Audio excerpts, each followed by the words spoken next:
Salut à tous. Alors, quand on lit la Bible et on peut, avec notre intelligence, comprendre que normalement, une personne qui vient à Christ à travers l'alliance, une alliance avec le Père, on peut comprendre que cette personne-là ne craint plus rien du tout.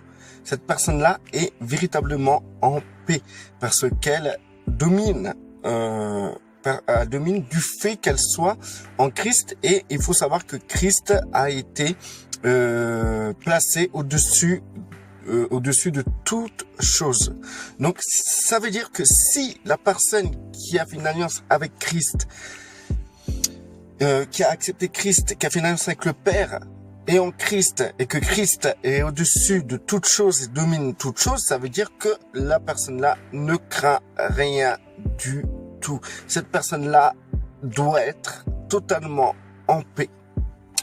C'est une évidence intellectuelle, une évidence biblique, théologique. On l'enseigne dans les églises, dans les vidéos. Donc, on peut comprendre que c'est le comportement normal d'un individu en Christ, c'est la paix et surtout la tranquillité. Malheureusement, lorsqu'on regarde autour de nous, la condition de chacun d'entre nous et des gens qui nous entourent, on peut voir qu'il y a un écart entre ce qui devrait être l'individu en Christ et ceux qui se disent en Christ. Je ne parle pas de chrétiens particulièrement, je parle de ceux qui se disent en Christ. Il y a un écart.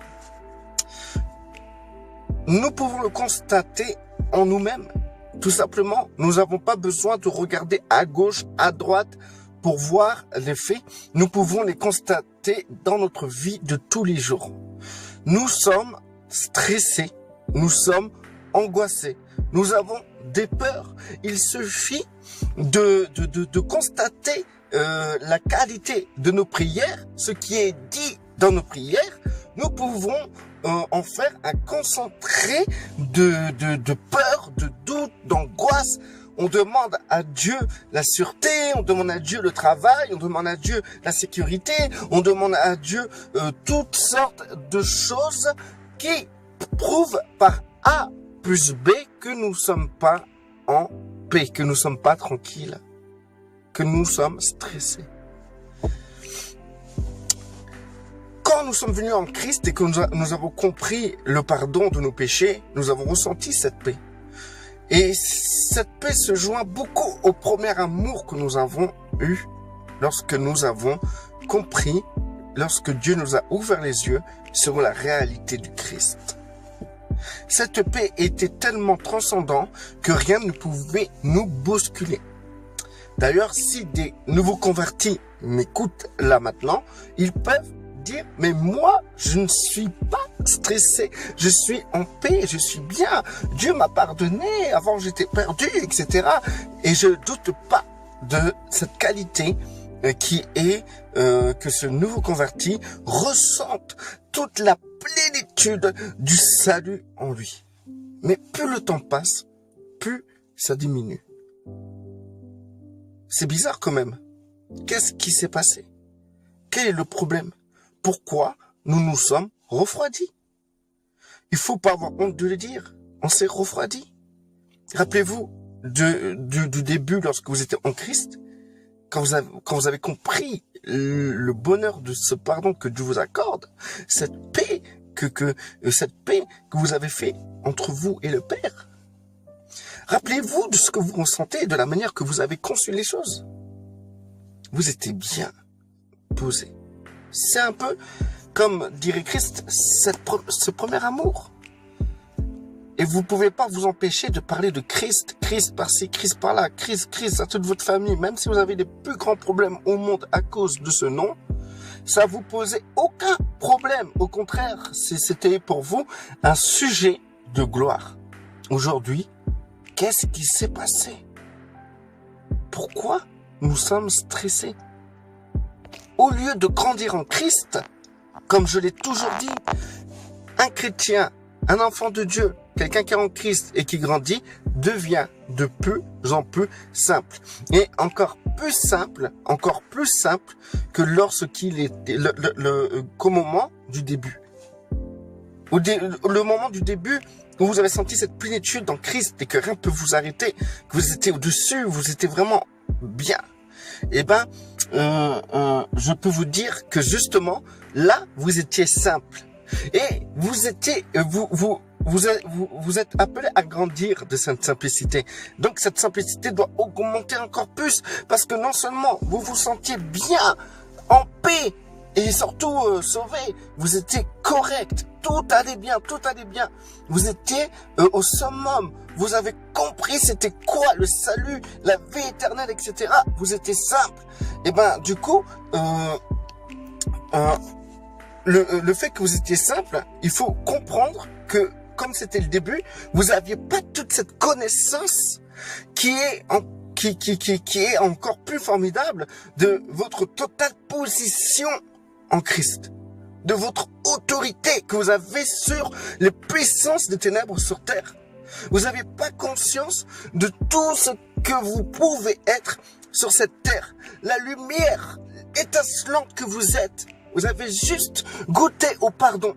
Et de ce pardon, vous avez déjà vous avez déjà connu la paix à travers juste le pardon.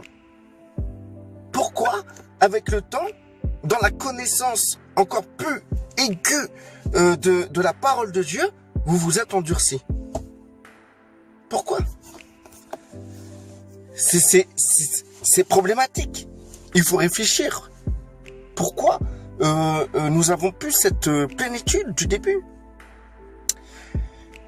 Voilà, il faut comprendre une chose importante. C'est que nous oublions beaucoup de choses en tant que chrétiens. Parfois, nous restons dans une bulle et de cette bulle, nous créons un monde et parfois ce monde s'écroule.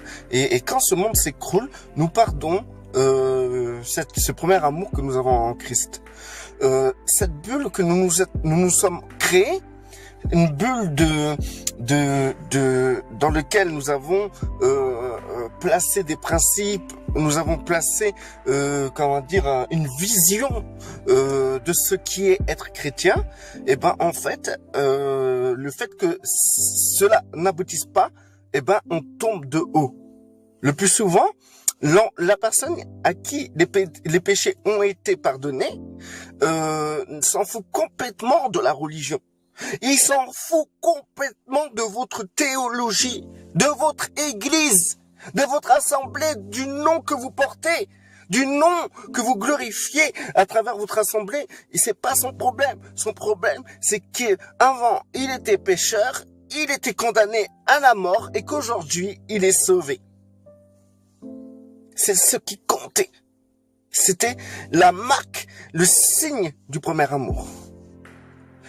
Par la suite, cette personne a été conduite dans un système de pensée qui est que être chrétien, c'est de faire partie de telle ou de telle chose et faire telle ou telle chose.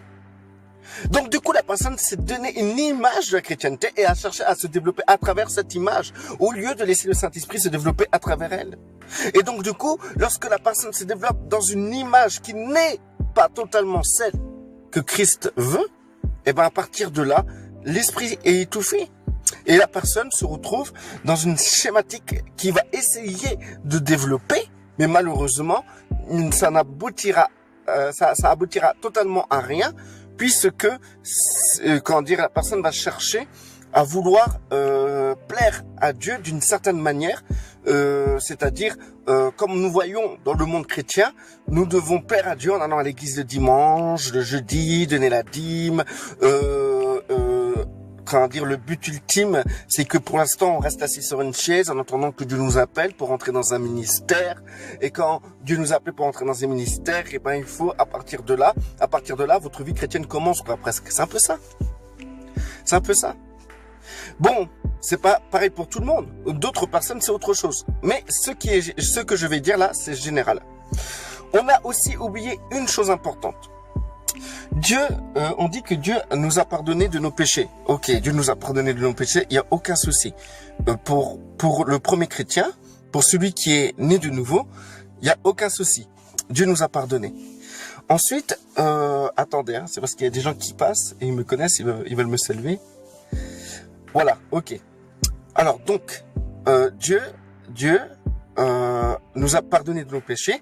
Donc, la vision que l'individu, lorsqu'il rencontre Dieu et qu'il comprend que Dieu a envoyé son Fils et que son Fils a pris nos péchés sur le bois et qu'il a été crucifié, qu'il a pris la peine de nos péchés et qu'il a été ressuscité pour qu'il soit glorifié devant les hommes, qu'il soit le Seigneur des hommes, etc., qu'il soit au-dessus de toute chose. Et ben en fait, dès que la personne comprend ça, elle est merveilleusement bénie, bien, parce que quand les gens viennent à Dieu, pour eux, le péché ne se limite qu'au corps physique, que dans les actes physiques. Dans leur manière de vivre, dans la manière de faire les choses. Le péché, c'est un acte.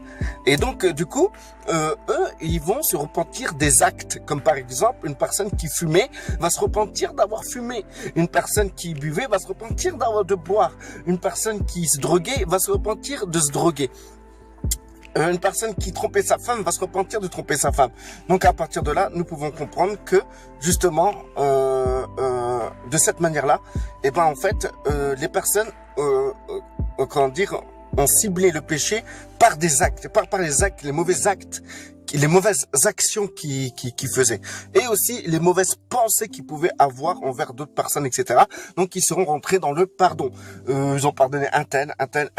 Donc le péché, en gros, c'est ça. Et quand ils ont su que tout ça, inconsciemment et consciemment, ils le savaient que c'était pas bien, et quand ils ont su que Dieu pouvait les pardonner grâce à Christ, ils ont été débarrassés de tout ça. Et ça leur a amené une allégresse. Cette allégresse, c'est une allégresse qui doit être évolutive et pas régressif. Si ton allégresse a été régressive, si au début tu étais dans l'allégresse et qu'aujourd'hui tu es déprimé, c'est qu'il y a un problème. C'est que tu n'as pas suivi le processus du salut. Car le salut ne se contente pas que du péché, le salut se contente d'autres choses. Lorsqu'on parle de dépouiller le vieil homme, on ne parle pas que de tes actes. On parle d'autre chose. Beaucoup de gens ont fait en sorte que tous leurs péchés physiques soient arrêtés. À partir de là, tout allait bien, aucun souci. Les gens, à partir de là, ils se sentent saints, propres devant Dieu, sanctifiés, heureux. Ils se sentent meilleurs. Et donc, à partir de là, ils vont avoir la conscience tranquille devant Dieu et ils vont agir bien. Mais il y a quelque chose qui fait que leur allégresse baisse. Comment ça se fait? Et malgré que parfois ça met du temps, parfois les gens se réjouissent pendant longtemps du fait qu'ils marchent droit dans leurs actes. Et ben, à un moment ou à un autre, ils vont quand même chuter. Et c'est ce qui amène les gens dans la tristesse. Et encore aujourd'hui, toi qui m'écoutes, tu sais très bien que les actes, que le péché, qui sont assimilés à des actes, souvent reviennent. C'est pour ça qu'il y a comme une régression de joie envers le Seigneur. Je vais vous dire ce que plusieurs frères et sœurs ont omis. C'est que, en fait, la chose qui contrôle notre vie, la chose qui a de la puissance dans notre vie, sont nos émotions et notre intelligence. Tant que nos émotions et notre intelligence n'est pas soumise au Christ, n'a pas été brisée, à partir de là, nous sommes appelés à manifester les actes du péché qui ne sont ni plus ni moins les fruits du péché. La racine sont nos émotions et nos actes. Notre vie est dictée par nos émotions. Nous percevons la vie, nous percevons notre environnement à travers des émotions et à travers notre analyse intellectuelle. Donc du coup, si notre analyse intellectuelle et nos émotions ne sont pas traitées, À partir de là, il y a une instabilité qui va faire en sorte que nous produirons des fruits, des mauvais fruits. Donc, le souci n'est pas que tu arrêtes de faire des mauvais actes. Le souci, c'est de comprendre que du fait que tu as compris au début que tes péchés étaient pardonnés, tu étais dans l'allégresse, eh ben, il faut que tu comprennes que si tu veux rester dans cette allégresse, il faut progresser. Et dans la simplicité. La simplicité, c'est quoi? C'est déjà vous rendre compte que vous êtes influencé par vos émotions. Vos émotions, si ils n'ont pas été traités, ce que vous ressentez tous les jours, c'est souvent un mensonge. Ce que vous analysez chaque jour sont souvent basés sur des mensonges. Vous savez, par exemple, la nourriture. Vous visualisez une nourriture, vous savez c'est quoi? Le seul moyen de savourer la nourriture, c'est la langue. Donc vous la mettez dans la bouche et vous ressentez le goût de cette nourriture. La visualiser ne suffit pas.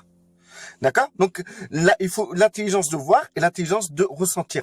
Et ben la vie c'est pareil. Et vous la voyez et vous la ressentez par des émotions. Et souvent, vous êtes stressé. Et si vous êtes stressé, tout ce que vous analysez est erroné. Il faut apprendre à vous détendre. Et pour vous détendre, il faut vous détendre dans les petites choses de la vie. Je vais continuer les vidéos comme ça. D'accord? Là, c'était encore une partie de la vidéo précédente. Restez bénis.